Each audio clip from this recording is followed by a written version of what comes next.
আলোচনার বিষয়বস্তু হচ্ছে আল্লাহ রাব্বুল আলামিনের শুকরিয়া আদায়ের মাধ্যম বা শুকরিয়া আদায়ের ক্ষেত্রে যেসব সহযোগী বিষয়, যেসব কাজ আপনাকে আল্লাহ শুকরিয়া আদায় করায় সহযোগিতা করবে, যার মাধ্যমে আল্লাহ রাব্বুল আলামিনের আপনি শুকরিয়া আদায় করতে পারবেন। সহজ ভাষায় আল্লাহ রাব্বুল আলামিনের শুকরিয়া আদায়ের মাধ্যম আমি 10টি মাধ্যম বর্ণনা করব।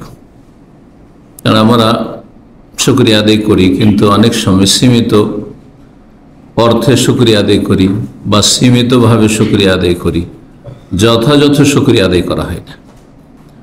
কিন্তু আল্লাহ রাব্বুল আলামিনের নিয়ামতের যত বেশি শুকরিয়া আদায় করবেন, কৃতজ্ঞ হবেন, তত বেশি আপনার ইহকাল পরকালের ফায়দা রয়েছে। এর ফায়দা উপকারিতা আপনার দিকে ফিরে আসবে, অন্য কারোর দিকে যাবে না, আপনার এই বেনিফিট।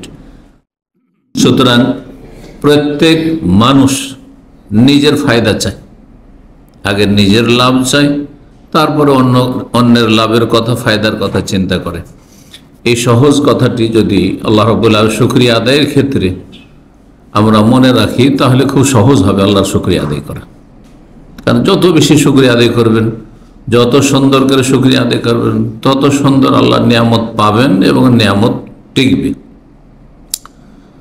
তো শুকরিয়া আদায়ের ক্ষেত্রে বিশেষ একটি আজকের বিষয়, কারণ শুকরিয়ার বিষয়টি দেখলাম যে অত্যন্ত ব্যাপক। বিভিন্ন শুকরিয়ার গুরুত্ব, আল্লাহর শুকরিয়ার ফজিলত, এগুলো নিয়ে আমাদের আলোচনা আছে। কিন্তু শুকরিয়া আদায়ের সহযোগী বিষয়, যেসব আপনি কার্যক্রমের মাধ্যমে আল্লাহ রাব্বুল আলামিনের শুকরিয়া যথাযথ আদায় করতে পারবেন, এর সাথে ইনশাআল্লাহ তাআলা আমাদের যদি সময় থাকে, তাহলে আমরা শুকরিয়া আদায় না করলে তার যে ক্ষয়ক্ষতি বা পরিণাম, কুফল, এ সম্পর্কে কয়েকটি বিষয় নিয়ে আলোচনা করব। আল্লাহ রাব্বুল আলামিন শুকরিয়ার কথা কোরআনে কারিমে অনেক আয়াতে বিভিন্নভাবে বর্ণনা করেছেন।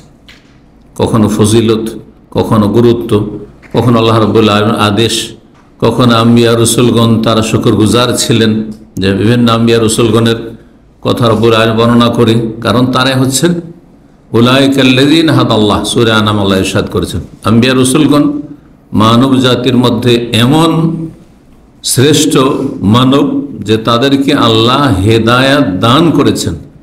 তাদের হেদায়াত হচ্ছে সুনিশ্চিত, তারা সঠিক পথের পথিক, এ বিষয়টি সুনিশ্চিত। আমাদের হেদায়াত সুনিশ্চিত নয়, কারণ প্রত্যেকেই মুসলিমরা বিভিন্ন দল, বিভিন্ন ফিরকা যে রয়েছে, শিরক বিদআতও যারা করছে, যারা ভ্রান্ত ধর্ম পালন করছে, তারাও মনে করছে যে আমরা বেশি ভালো। অহম ইয়াহসাবুনা আন্নাহুম ইহসানুনা সুনা। আমাদের কোনো সার্টিফিকেট নেই, আমাদেরকে সার্টিফিকেট দেওয়া হয়নি কোরআন সুন্নায়। কিন্তু রব্বুল আলামিন আম্বিয়া রসুলগণকে শুকরিয়া আদায়ের ক্ষেত্রে বা ইবাদত বন্দেগীর ক্ষেত্রে বা তাদের আখলাকের ক্ষেত্রে, তাদের নেক সৎ হওয়ার ক্ষেত্রে কি করেছেন? সার্টিফিকেট দিয়েছেন। তারা হেদায়েত প্রাপ্ত, জান্নাতের পথের পথিক। তো তবে হুদাহু মুক্তাদে, আল্লাহ বলছে তাদের আদর্শের, তাদের হেদায়েতের তোমরা অনুসরণ করো, তাদের পথিক হও। ইব্রাহিম আলাইহিস সালাম শুকরগুজার ছিলেন, তোমরা শুকরিয়া আদায় করো, তোমরা শুকরগুজার হও।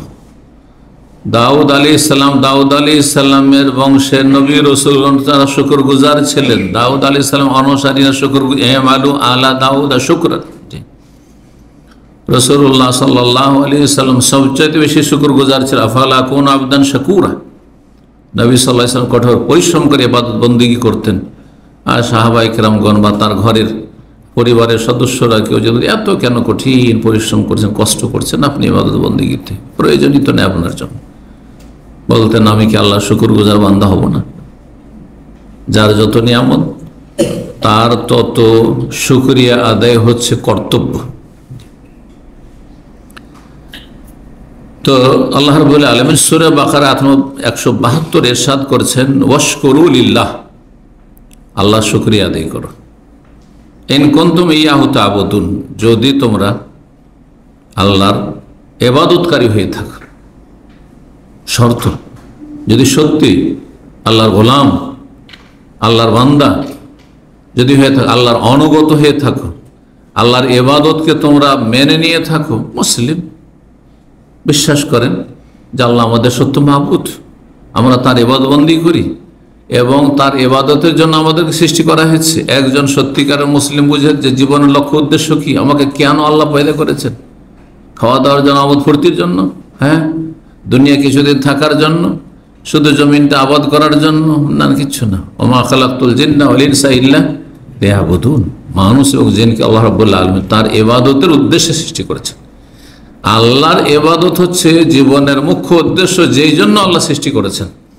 এই উদ্দেশ্যে দুনিয়াতে থাকার জন্য যেসব শারীরিক প্রয়োজন রয়েছে, সেসব প্রয়োজনগুলি যতটা প্রয়োজন ততটা গ্রহণ করবেন বৈধ পন্থায়, হালালভাবে, অন্যায়ভাবে নয়। ইন কুনতুম ইয়াহু তা'বুদুন, তোমরা যদি আল্লাহর বান্দা হয়ে থাকো, আল্লাহর ইবাদতকে মেনে নিয়ে থাকো, তাহলে তোমরা অবশ্যই আল্লাহর শুকরিয়া আদায় করবে। আর শুকরিয়া ছাড়া তা আল্লাহর ইবাদত হয়নি, শুকরিয়া ছাড়া আল্লাহর ইবাদত হয়নি। এই শুকরিয়া আদায়ের সহযোগী 10টি পয়েন্ট আলোচনার পূর্বে আর একটি গুরুত্বপূর্ণ কথা আলোচনা করে দিই ভূমিকাতে। সেটি হচ্ছে শুকরিয়া আদায় হয় 3টি মাধ্যম দিয়ে, 3টি দিক রয়েছে শুকরিয়া আদায়ের। অনেকেই হয়তো এই 3টির 1টি 2টিতে শুকরিয়া তার আছে, কিন্তু সবগুলোতে শুকরিয়া আদায় নেই। শুকরিয়া আদায় করতে হয় শুকর বিল কলব, 1 নম্বর, অন্তর থেকে, হৃদয় থেকে, মন থেকে শুকরিয়া আদায় করতে হবে, অন্তর দ্বারা শুকরিয়া আদায় করতে হবে। 2 নম্বর শুক্র বিল লিসান, এই জবান যে বাক শক্তি, যা দিয়ে আমরা কথা বলছি, তা দিয়ে আল্লাহর শুকরিয়া আদায় করতে হবে। 3 নম্বর হচ্ছে আশুক্র বিল জাওয়ারিহ, অঙ্গ প্রত্যঙ্গ, মাথা থেকে পা পর্যন্ত যত পার্টস রয়েছে শরীরে, সবগুলি দিয়ে আল্লাহ শুকরিয়া আদায় করতে হবে। শুকরিয়ার এই অর্থটি যখন বুঝে নেবেন, তাহলে এই ব্যাপক অর্থই হচ্ছে আল্লাহর ইবাদত করা। আপনার আমার কাছে যা আছে তা আল্লাহর সন্তুষ্টির কাজে নিয়োজিত করা, মাথা থেকে পা পর্যন্ত যা আছে। তাহলে শুকরিয়া, আমাদের সমাজে যে শুকরিয়া মুসলিম ভাই বোনেরা করে থাকেন, সীমিত শুকরিয়া, যে কোনো নিয়ামত খেয়ে দিয়ে ভোগ করে শুকর আলহামদুলিল্লাহ, আলহামদুলিল্লাহ, যখন তখন কেমন আছেন ভাই, আলহামদুলিল্লাহ, এটা একটা শুকরিয়া হইল। কি শুকরিয়া? মৌখিক শুকরিয়া হইল, জবানের শুকরিয়া হইল। কিন্তু প্রতিটি নিয়ামতের ক্ষেত্রে আপনার এই সেন্স থাকা, আপনার এই দৃঢ় বিশ্বাস থাকা, ইয়াকিন থাকা, এবং সেটা অন্তর থেকে মেনে নেওয়া। বিশ্বাস হয় অন্তর দিয়ে, মেনে নেওয়া হয় অন্তর দিয়ে। তাহলে এগুলো হচ্ছে অন্তরের সাথে সম্পর্ক। অন্তর থেকে মেনে নেওয়া এবং স্বীকার করা, এবং অন্তরে সব সময় কথাটিকে শক্তভাবে দৃঢ়ভাবে বসিয়ে রাখা যে সমস্ত নিয়ামত কার পক্ষ থেকে? আল্লাহর পক্ষ থেকে। যা আসছে এটা কার? আমার পয়সা দিয়ে, পয়সাটা কার? সব আল্লাহর। জি, আমি যেটুকু এলম জানছি, এটি কার পক্ষ থেকে? আল্লাহর পক্ষ থেকে। আমি যে কথা বলতে পারছি, অনেকে বোবা, কথা বলতে পারে না, অনেকে মুমূর্ষ অবস্থায় রয়েছে, অনেকে বসতে পারে না, দাঁড়াতে পারে না, অনেকে চলতে পারে না, এগুলি কার পক্ষ থেকে? আল্লাহর পক্ষ থেকে। সমস্ত নিয়ামতকে সম্পৃক্ত করা নিয়ামত ওয়ালার সাথে, যিনি নিয়ামতের মালিক তার সাথে নিয়ামতকে সম্পৃক্ত করা, এটা আমার কোনো কৃতিত্ব নেই। কিন্তু পয়সাওয়ালারা মনে করে বড়ই বিচক্ষণ, নেতা মনে করে যে আমার লিডারশিপের প্রতিভা আছে, ক্ষমতা আছে।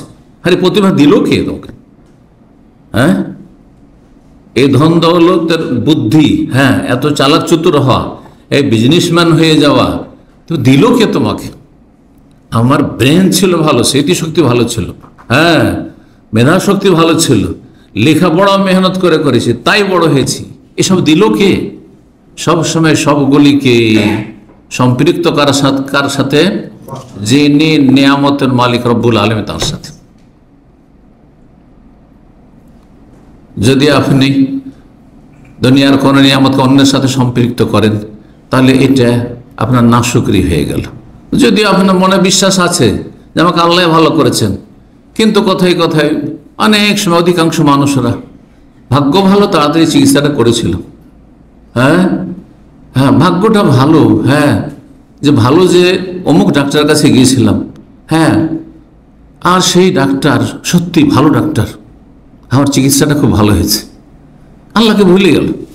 আল্লাহর কথাই আলোচনাতে নেই, তেমন সামান্য কিছু আছে আল্লাহর কথা, সব কিছু সম্পৃক্ত করছেন কার সাথে? যারা সামান্য কিছু অবদান আপনার উপর রেখেছে। আপনাকে বিদেশে সৌদি আরবে পাঠানোর ক্ষেত্রে অনেকের অবদান থাকতে পারে, কারো বাবার অবদান আছে, কারো মায়ের অবদান আছে, কারো বড় ভাই বাপ কোনো ভাইয়ের অবদান আছে, কারো শ্বশুর শাশুড়ির অবদান আছে, কারো আত্মীয় স্বজন কেউ ফাইন্যান্স করেছে, টাকা পয়সা দিয়েছে, সহজ করেছে, ইত্যাদি ইত্যাদি। কেউ এখান থেকে আপনার আত্মীয় ছিল, ভিসা দিয়েছে, এদের কথা অনেক মনে পড়ে আপনাদের। কিন্তু যে রব্বুল আলামিন লৌহে মাহফুজে ফয়সালা করেছেন যে আল্লাহ আপনাকে রুজি দিবেন সৌদি আরবে, তার শুকরিয়া কতটা আদায় করছেন আপনি? তার শুকরিয়া কতটা? তার সাথে সম্পৃক্ত করছেন কিনা নিয়ামতকে? কারা এইসব লোকগুলি যাদের অবদান এহসান কিছু আপনার উপর আছে, তাদের অন্তর কে কে কোন সত্তা আপনার দিকে ফিরিয়েছে, আপনার মায়া করেছে, আপনার কথা তাদের মনে পড়েছে, আপনার পাশে দাঁড়িয়েছে? হ্যাঁ, কারা এসব কথা, কে এইসব কথা তাদের অন্তরে দিয়েছে? নিজে না রব? আল্লাহ বলছেন যে তুমি এই লোকটির হেল্প করো, হ্যাঁ এর পাশে দাঁড়াও, এর সহযোগিতা করি আমি। এসব কথা আল্লাহ তাদের অন্তরে নিক্ষেপ করেছেন। এক কথায় জবান দ্বারা শুকরিয়ার আগে অন্তর দিয়ে শুকরিয়া আদায় করতে হবে। জবান দ্বারা শুকরিয়া আমাদের সমাজের লোকেরা যথেষ্ট করে, কিন্তু অন্তর থেকে শুকরিয়ার ক্ষেত্রে অনেক ঘাটতি রয়েছে। এই দুটো শুকরিয়া থাকলেও তৃতীয় শুকরিয়া অধিকাংশ লোকের মধ্যে নেই, সেটা হচ্ছে সমস্ত ফরজ নফল আমল দিয়ে আল্লাহ শুকরিয়া আদায় করা, আমল দ্বারা শুকরিয়া আদায় করা। আর আমল হয় মানুষের অঙ্গ প্রত্যঙ্গ দিয়ে, এবং হারাম নাজায়েজ কাজ থেকে, অপছন্দনীয় কাজ থেকে, আল্লাহর অসন্তোষের কাজ থেকে বেঁচে থেকে আল্লাহ শুকরিয়া আদায় করা। আমার এই শরীর আল্লাহর দান, সুস্থতা আল্লাহর দান, আমার ব্রেন বুদ্ধি আল্লাহর দান, হ্যাঁ আমার ক্ষমতা আল্লাহর দান, সুতরাং এটা হারাম কাজে লাগাবো না। হ্যাঁ আমার যৌন ক্ষমতা আল্লাহর দান, হ্যাঁ আমার যৌবন আল্লাহর দান, আল্লাহ রাব্বুল সব দিয়েছেন, সুতরাং তা ভালো কাজে লাগানো, মন্দ কাজে না লাগানো। শুকরিয়া আদায়ের ক্ষেত্রে সহযোগী যে বিষয়গুলি, এক নম্বর হচ্ছে শুকরিয়া আদায় করতে পারবেন আপনি যদি আপনি ওপর দিকে না দেখেন, নিচের দিকে দেখেন। প্রত্যেকে যে যেখানে আছেন, যতই গরিব মানুষ হন না কেন, যতই অভাবে হন না কেন, যতই অসুস্থ হন না কেন, যতই দুর্বল হন না কেন, চারিদিক থেকে রোগ মনে হচ্ছে আপনাকে ঘিরে ফেলেছে।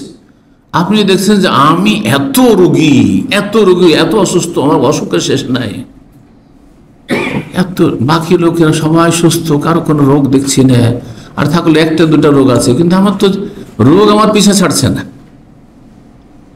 না, উপর দিকে তাকাবেন না, আপনি নিচের দিকে তাকান। ঠিক আছে, আমার এই রোগ আছে, এই রোগ আছে, এই রোগ আছে, এই সমস্যা আছে, এই সমস্যা আছে, কিন্তু আমার চাইতে বেশি বহু মানুষের সমস্যা আছে।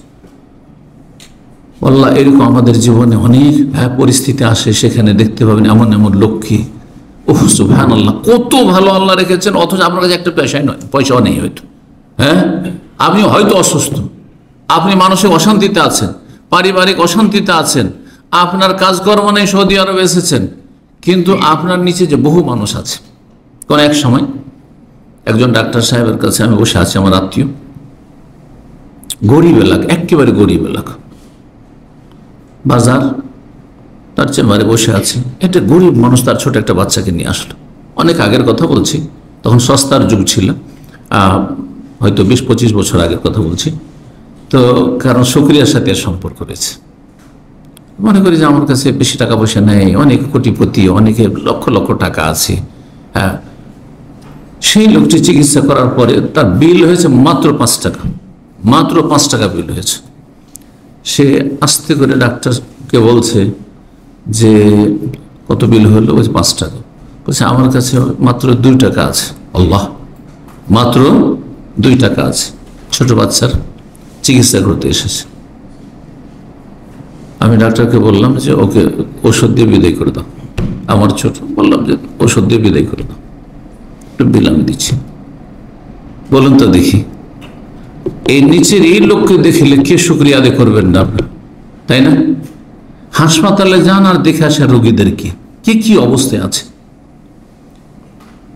প্রায় 1 মাস হলো একজন সৌদি শেখ মসজিদের ইমাম ইদামের আমাকে টেলিফোন করছে যে আমাকে বাংলাদেশ যেতে হবে আর ঢাকা এয়ারপোর্টে নামবো, 2-3 দিন থাকবো। আমাকে বিশ্বস্ত একজন ব্যক্তির নাম্বার দেন, যোগাযোগ নাম্বার, যিনি আমাকে এয়ারপোর্ট থেকে রিসিভ করবেন আর তারপর কোন একটা হোটেলে আমাকে রাখবেন, তার কোনো খরচ হবে না, আর তার যে সে গাড়ি নিয়ে আসবে তার আমি খরচ দেবো। ড্রাইভার হলে ভালো, যে তার গাড়ি আছে। তো আমি চিন্তা করে একজন শেখ মাদানির নাম্বার দিলাম, আর তারপরে তার নিজেরই গাড়ি ছিল। তো তিনি জাযাহুল্লাহ খায়ের, তিনি খুব আগ্রহ প্রকাশ করলেন যে হ্যাঁ আমি নিজেই রিসিভ করব, যদি আমার জুমার খুতবা জুমার দিনে যা সকালে রিসিভ করব। মাশাআল্লাহ রিসিভ করেছেন। কি জন্য গিয়েছেন তিনি? 2 বছর ধরে একজন বাংলাদেশি এখানে মিলিটারি হসপিটাল একটি রয়েছে এদিকে, সেই হসপিটালে মুমূর্ষু অবস্থায় পঙ্গু হয়ে আছে, মরছেও না আর বাঁচার মতো বাঁচছেও না, শয্যাশায়ী 2 বছর ধরে হাসপাতালে, তাকে দেশে পৌঁছানোর জন্য আল্লাহ পঙ্গু হয়ে আছে। বলুন আলহামদুলিল্লাহ, আলহামদুলিল্লাহ। চিন্তা করুন তো, চিন্তা করুন তো। আল্লাহ শুকরিয়া আদায় করার জন্য কি করতে হবে? যারা আপনার চাইতে দুস্থ, আপনার চাইতে অসহায়, আপনার চাইতে দুর্বল, আপনার চাইতে খারাপ অবস্থায় আছে, তাদের দিকে তাকাতে হবে। আর যদি রাজা বাদশার দিকে তাকায়, মন্ত্রী মিনিস্টারের দিকে তাকায়, আমি যতটা এলেমওয়ালা তার চাইতে বড় বড় আল্লামাদের দিকে তাকায় আর বড় বড়দের দিকে তাকায়, শান্তি পাবো? হ্যাঁ, কখনো শান্তি পাবেন না।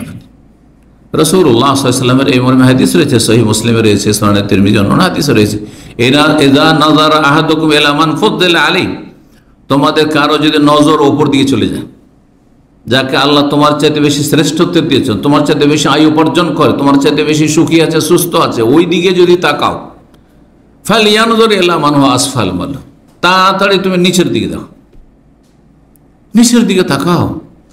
ফাইন্নাহু আজদারু আল্লাহ তাজদারিয়া নেমাত বা আল্লাহ তাজদারু নেমাতাল্লাহি আলাইকুম, এতে হবে কি যে তুমি আল্লাহর নিয়ামত যে তোমার ওপর অসংখ্য রয়েছে সেগুলিকে তুমি তুচ্ছ মনে করবে না, ছোট মনে করবে না। আল্লাহ আমার দৃষ্টিশক্তি দিয়েছেন, হ্যাঁ এটার দাম কত হইতে পারে। আল্লাহ আমার শ্রবণ শক্তি দিয়েছেন, বাক শক্তি দিয়েছেন, জিহ্বার স্বাদ শক্তি দিয়েছেন, হাতে শক্তি দিয়েছেন, পায়ে দিয়েছেন, ব্রেন বুদ্ধি দিয়েছেন, অঙ্গ প্রত্যঙ্গ দিয়েছেন, সবকিছু তো সুস্থ রেখেছেন, চলাফেরা করছি। আর কি চাই? এক একটি অঙ্গ প্রত্যঙ্গের মূল্য যদি ফেলেন, আপনি বিক্রি করবেন, একটা পা বিক্রি করবেন 1 লাখ রিয়ালে, একটা চোখ বিক্রি করবেন 1 লাখ রিয়ালে, চিন্তা করুন তো দেখি। তাহলে কত নিয়ামত আল্লাহ এইভাবে যদি হিসাব করেন, অঙ্গ প্রত্যঙ্গ মাথা থেকে পা পর্যন্ত কত কোটি কোটি টাকা, কোটি কোটি ডলারের আল্লাহ রাব্বুল নিয়ামত আপনাকে আমাকে দিয়ে রেখেছেন, যদিও কিছু নেই আমাদের পকেটে। বলুন আলহামদুলিল্লাহ।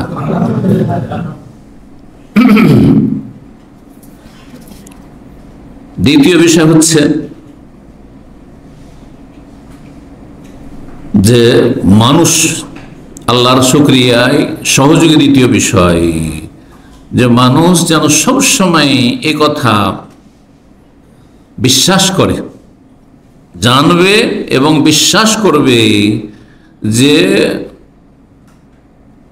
আমার কিছুই নেই, সবকিছুর মালিককে হ্যাঁ আল্লাহ।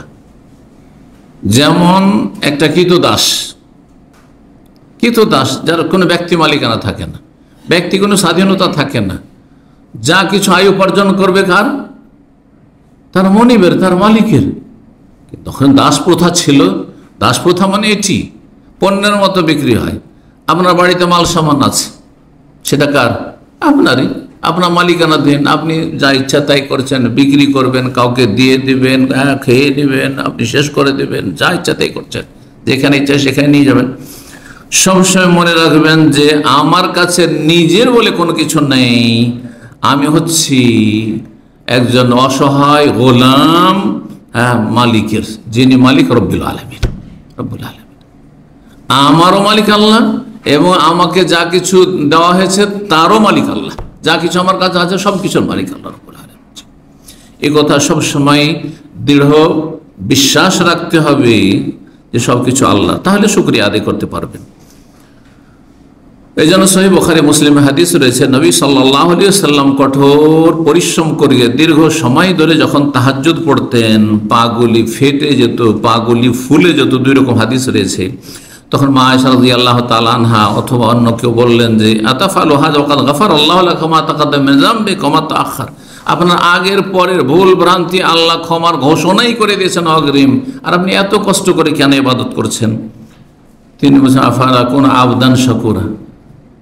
রাসূলুল্লাহ সাইয়্যিদুল মুরসালিন, সমস্ত নবীদের শিরোমণি, জি খাতামুন আম্বিয়া, সমস্ত নবীদের শেষ নবী, শ্রেষ্ঠ নবী মুহাম্মদ রাসূলুল্লাহ সাল্লাল্লাহু আলাইহি ওয়াসাল্লাম কি বলছেন? আমি বান্দা শুকরগুজার হব না? আল্লাহর গোলাম শুকরগুজার গোলাম কি হব না? আল্লাহ রাব্বুল আলামিন দিয়েছেন আমাকে এত বড় মর্যাদা, যে নবুয়ত দিয়েছেন, রিসালাত দিয়েছেন, আমার কাছে ওহী আসছে, তার শুকরিয়া আদায় করতে হবে না? আফালা আকুন আবদান শাকুরা। 3 নম্বর যে বিষয়টি, সেটি হচ্ছে আল্লাহ যেসব নিয়ামত দিয়েছেন সেসব নিয়ামত দ্বারা আপনি উপকৃত হবেন। নিয়ামত আপনার প্রয়োজন মোতাবেক খরচ করবেন, নিয়ামতকে কুক্ষিগত করে রেখে দেবেন না, আপনি কৃপণতা করবেন না, তাতে ফরজ ওয়াজিব আদায় করায় কৃপণতা। যেসব দায়িত্ব কর্তব্য আদায় করতে হবে নিজের ক্ষেত্রে, নিজের স্ত্রীর ক্ষেত্রে, নিজের ছেলে মেয়েদের ক্ষেত্রে, আপনজনদের ক্ষেত্রে, প্রিয়জনদের ক্ষেত্রে, বাপ মায়ের ক্ষেত্রে, ভাই বোনদের ক্ষেত্রে, আত্মীয় স্বজনদের ক্ষেত্রে, মুমিন মুসলিমদের সমস্যা সমাধানের ক্ষেত্রে, উম্মত মুসলিমা যেসব সমস্যা রয়েছে, দিনের কাজে, দাওয়ার কাজে, এসব কাজে আপনি কখনো কৃপণতা করবেন না। আর সেটাকে আপনি সঞ্চিত করে শুধু জমাই করো, শুধু জমাই করো, ডিপোজিট করো, জমা রাখো, এমনটা করবেন না। একসময় মানুষ কৃষি কাজ করত, আর গ্রামে গঞ্জের মানুষ এত কৃপণ ছিল যে তাদের যথেষ্ট জমি জায়গা থাকতো, শত শত বিঘা জমি জায়গাওয়ালা দেখেছি, কিন্তু কোনোদিন ভালো কিছু খাবার খেত না। কিছুটা পয়সা হলেই জমা করো আর কি করো, জমি কিনো। এটাই ছিল গ্রামগঞ্জের অবস্থা একসময়। ছোটকালে তাই দেখেছি, জীবনে কোনো কিছু খেত না, কাউকে খাওয়াতো না, একটা পয়সা কাউকে দিত না। আর এক শ্রেণীর লোকেরা রয়েছে এখন, যাদের পয়সা হচ্ছে হারাম কাজে ব্যয় করে, কিন্তু ভালো কাজে ব্যয় করে না। হারাম কাজে এত বেশি এরা অপচয় করে যে রবের কাছে কোনোদিন এর জবাব দিতে পারবে না, কোনোদিন জবাব দিতে পারবে না। নিয়ামত সম্পর্কে জিজ্ঞাসা যখন করা হবে, সুম্মা লা তুসআলুন্না ইয়াওমাইযিন আনিন নাঈম, অতঃপর কিয়ামতের দিনে, সেই দিবসে অবশ্যই অবশ্যই জিজ্ঞাসা করা হবে তোমাদেরকে নিয়ামত সম্পর্কে। রাসূলুল্লাহ সাল্লাল্লাহু আলাইহি ওয়াসাল্লাম দুপুর বেলা আনসারীদের বাগানে যাচ্ছেন, ক্ষুধার তাড়নায়, কয়েকজন সাহাবী সাথে হয়েছেন, আর যাওয়ার পরে রোতাব তাজা খেজুর গাছ থেকে পেড়ে দিচ্ছেন, খেজুর শুধু, আর ঠান্ডা পানি শুধু। আর এটি খাওয়ার পরে বলছেন যে লা তুসআলুন্না আন হাযান নাঈম ইয়াওমাল কিয়ামা, এই নিয়ামত সম্পর্কে কিয়ামতের দিন তোমাদের জিজ্ঞাসা করা হবে। এই যদি খেজুর সম্পর্কে জিজ্ঞাসা করা হবে, নবী সাল্লাল্লাহু আলাইহি ওয়াসাল্লাম এই শিক্ষা দিয়ে থাকেন সাহাবায়ে কেরামদেরকে, পানি ঠান্ডা পানি, গরম পানি নয়, ঠান্ডা পানি পাচ্ছ। চিন্তা করুন তো, ঠান্ডা পানি যদি না পান, আর গরম পানি, যারা রোদে কাজ করেন, যারা মরুভূমিতে কাজ করেন, পানি গরম হয়ে থাকে, তাতে উজু করতে হয়, সেই পানি খেতে হয়, সেটা যদি কত কষ্ট হইত। কখনো কি চিন্তা করেছেন যে আমার বহু মানুষ রয়েছে? নবী করিম সাল্লাল্লাহু আলাইহি ওয়াসাল্লাম প্রয়োজন বোধে খরচ করতে বলেছেন, কৃপণতা নিষেধ করেছেন, তবে অপচয় করে নাই, মধ্যম পন্থা অবলম্বন করে। হাদিস রয়েছে, যে হাদিসে নবী সাল্লাল্লাহু আলাইহি ওয়াসাল্লাম বলছেন কুলু, তোমরা খাও, যা আল্লাহ দিয়েছে। ওয়াশরাবু, পান করো, ওয়াতাসাদ্দাকু, দান সাদকা করো, মিন গায়রি মাবখালাতিন ওয়ালা সারাফিন, কৃপণতাও করিও না আর অপচয় করিও না। কৃপণতা, খরচ করবেন না, একবারে কক্ষিগত করে রেখেছেন। ওয়ালা তাজআল ইয়াদাকা মাগলুলাতান ইলা উনুকিকা, আল্লাহ সূরা বনী ইসরাঈল সূরাতুল ইসরাতে বলছেন যে তোমার হাতকে একবারে গুটিয়ে নিয়ে টাকা পয়সা খরচ করবো না, একবার পকেট থেকে একটা পয়সা বের করবো না, ব্যাংক থেকে একটা পয়সা বের করবো না, একটা পয়সা খরচ করবো না, এমনটা করিও না। ওয়ালা তাবসুতহা কুল্লাল বাসত, আর হাতকে একেবারে পুরোপুরি সম্প্রসারিত করে যা আসলো সব দিলে খরচ করে, এমনটাও করবে না। টাকা আছে বলে আপনাকে ভালো ভালো রেস্টুরেন্টে বসে খেতে হবে আর টাকা উড়াতে হবে, এটাও না। কারণ এর চাইতে অনেক গুরুত্বপূর্ণ কাজ রয়েছে। এসব ক্ষেত্রে মধ্যম পন্থা অবলম্বন করে গুরুত্বপূর্ণ কাজ রয়েছে মুসলিম উম্মার জন্য, আপনার সমাজের জন্য, আপনার আত্মীয় স্বজনের জন্য, আপনার আখিরাতের সম্বল গ্রহণের জন্য, সেগুলি করুন আপনি।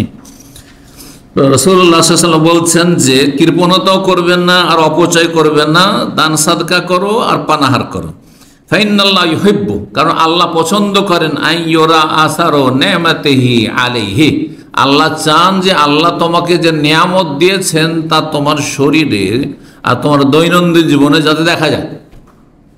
যে আল্লাহ টাকা পয়সা দিয়েছেন সুতরাং আপনি মজগোস্ত খাচ্ছেন, আল্লাহ ধন সম্পদ দিয়েছেন সুতরাং ভালো কাপড় চোপড় পরছেন, আল্লাহ ধন সম্পদ দিয়েছেন সেখান থেকে দান সাদকা করছেন, হ্যাঁ এটা আল্লাহ দেখতে চান।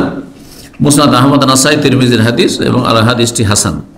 4 নম্বর আল্লাহ শুকরিয়া আদায়ের মাধ্যম হচ্ছে আল্লাহ রাব্বুল আলামিনকে স্মরণ করা, কারণ এগুলো আল্লাহর দান। যখনই আপনার কাছে নিয়ামত, প্রতিটি সময় নিয়ামত আসছে, এই যে শ্বাস নিচ্ছি, টানছি আর ছাড়ছি মুহূর্তে, হ্যাঁ মুহূর্তে, সুবহানাল্লাহ, তাহলে প্রতিটি মুহূর্তে যেন আপনার আমার এই চেতনা থাকে, এই অনুভূতি থাকে যে আল্লাহর দান, আল্লাহর দান। এটা যদি বন্ধ হয়ে যায়, 1 মিনিটের জন্য যে দম বন্ধ হয়ে যায়, শেষ। এই যে স্পন্দন আছে যদি স্টপ হয়ে যায়, শেষ। সুবহানাল্লাহ, আল্লাহকে স্মরণ করা, আল্লাহকে স্মরণ করতে হবে। জি, শুকরিয়া আদায় করা হয় আল্লাহ রাব্বুল আলামিনের স্মরণের মাধ্যমে।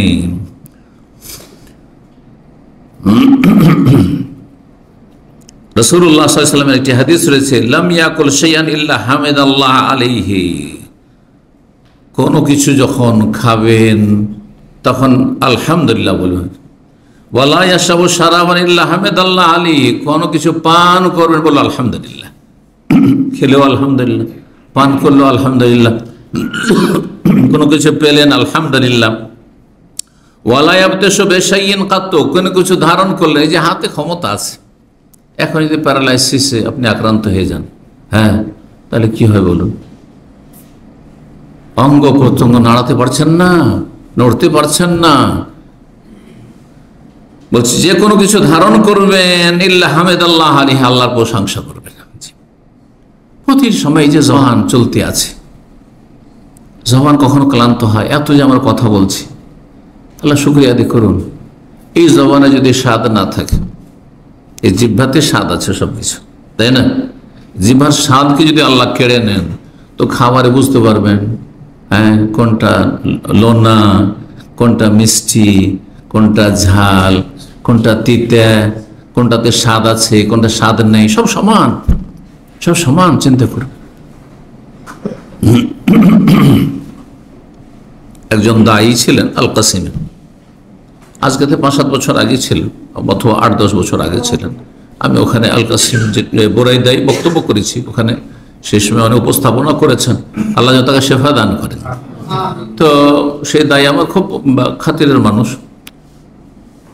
হঠাৎ করে কয়েক বছর আগে থেকে, 3-4 বছর থেকে তার ভিতর থেকে কথা বেরোচ্ছে না, সব ঠিক আছে, শরীর সুস্থ, শরীর সুস্থ দেখা যাচ্ছে, বাহ্যিক কোনো কিছু নেই, কোনো রোগ দেখা যাচ্ছে না, কিন্তু ভিতর থেকে যে ভয়েসটা আসবে আর কথাটা বেরিয়ে আসবে, সামনের লোক সম্বোধন যাকে করেছে সে শুনবে, কোনো আওয়াজ নেই। আল্লাহু আকবার, আল্লাহু আকবার, চিন্তা করুন তো। তো এই যে নিয়ামতটা, আমি যে কথা বলছি ভিতর থেকে আর সেটা আসছে আর আপনারা সাউন্ডটা পাচ্ছেন, শুনতে পাচ্ছেন, এই ঠিক আল্লাহর কত বড় নিয়ামত, চিন্তা করুন তো দেখি। নাহলে আপনি আপনার স্ত্রীর সাথে কথা বলতে পারছেন না, আপনার ছেলে মেয়ের সাথে কথা বলতে পারছে না। তার ছেলে ভিজিটে এসেছিল গত 2-3 সপ্তাহ আগে। জোবাইল থেকে ফোন দিয়েছে একজন পরিচিত মানুষ, দিয়ে বলছে যে অমুক সাহেবের ছেলে আপনার সাথে একটু কথা বলতে চায়। তো জিজ্ঞাসা করলাম তার আব্বার কথা। বলছে আমার আব্বা আমাদের সাথে শুধু ইশারাতে কথা, যেমন বাবা মানুষকে ইশারা ইঙ্গিতে কথা বলতে হয়, সেই ইশারা ইঙ্গিতে কথা বলছে। সাফা আল্লাহ আফা, আল্লাহ যেন আফিয়াত দান করেন, শেফা দান করেন, আল্লাহ আমাদের নিয়ামতগুলিকে আল্লাহ টিকিয়ে রাখেন। 5 নম্বর শুকরিয়া আদায়ের মাধ্যম হচ্ছে বিনয়ী হওয়া। যা কিছুই আল্লাহ দেন না কেন বিনয়ী হবেন সবসময়, সবসময় নিজেকে ছোট মনে করবেন। অহংকার মুক্ত হওয়া, অহংকার যেন না থাকে। আর মানুষের স্বভাব হচ্ছে যেই সাবজেক্টে যে পারদর্শী সেটাতে অহংকার চলে আসে। আলেমদের অহংকার আসে এলমের, যারা একটু বেশি পরহেজগার তাদের পরহেজগারিতে অহংকার চলে আসে, কারণ শয়তান দেখছে যে একে কিভাবে গোমরা করবো, এগুলো তো নাস্তিক বানাইতে পারবো না।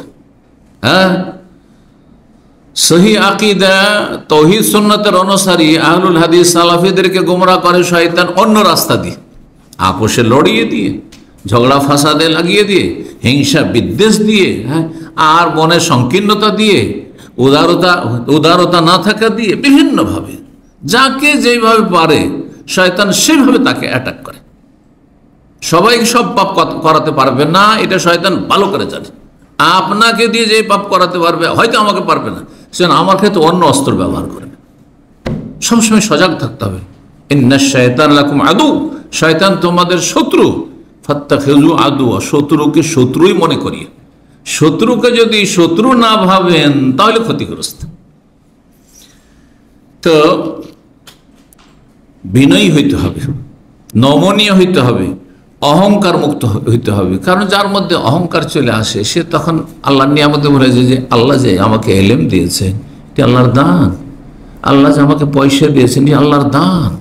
হ্যাঁ, তখন ছোট হয়ে যাবে, হ্যাঁ, বিনয়ী হয়ে যাবে।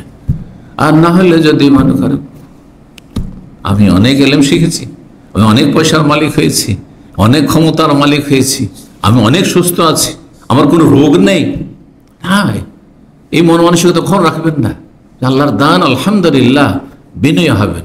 আজকে সুস্থ আছি, কালকে নাও থাকতে পারি, বিনয়ী হবেন, হ্যাঁ, নিয়ামত টিকে থাকবে। এই জন্য সালাফদের উক্তি রয়েছে যে কাইয়্যিদুন নিয়ামা বিশুকর, নিয়ামতকে যদি ধরে রাখতে চাও, নিয়ামতকে যদি বেঁধে রাখতে চাও, কোনো কিছুকে শিকারী পশুকে বেঁধে রাখতে হয়, তাই না, না হলে পালিয়ে যাবে। তো নিয়ামতকে যদি তোমার কাছে ধারণ করে রাখতে চাও, বেঁধে রাখতে চাও, তো শুকরিয়া আদায় করো। শুকরিয়া আদায় করলে নিয়ামত হারা হবে না, নিয়ামত ছিনিয়ে নেওয়া হবে না।